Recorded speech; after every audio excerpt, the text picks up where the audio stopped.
السلام عليكم ورحمة الله وبركاته. ازيكم يا بنات؟ عاملين ايه؟ يا رب تكونوا بخير. النهارده محتارين مش عارفين ناكل ايه، قلت اطلع مكرونة، اعمل مكرونة واعمل جنبها كفتة.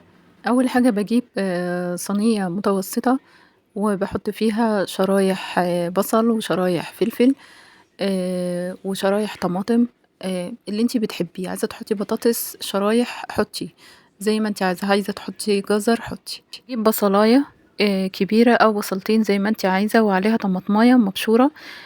وده ربع كيلو لحمة، ربع كيلو لحمة بس. النهاردة الوصفة اقتصادية جدا، بحط طبعا المقادير على بعض. ده الملح والفلفل الأسمر بتاعها.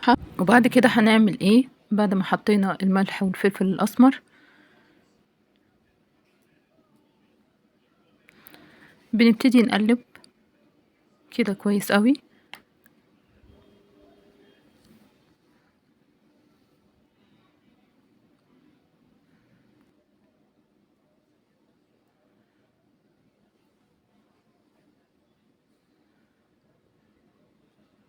طبعا انا حطيتها في الكبة اتفرمت بس وش واحد بس، حطيت عليها 3 معالق بقسماط. البقسماط دوت انا عاملاه، حاطه عليه حبة البركة بخليه طعمه حلو قوي، يا ريت تجربوه.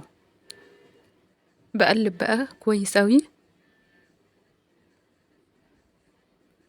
ببتدي اقلب كويس.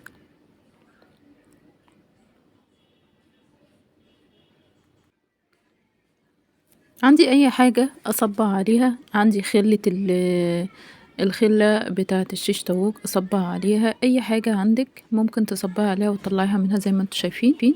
طبعا لو عندي معلقة بيكنج باودر هتخليها هشة اكتر، بس للأسف ما كانش عندي. ده ناتج الربع كيلو. عايزة اقول لكم طعمها كان حلو قوي وشكلها بعد ما طلعت من الفرن. وطبعا الكفتة بتحب البطاطس المحمرة وبتحب السلطة وبتحب المكرونة.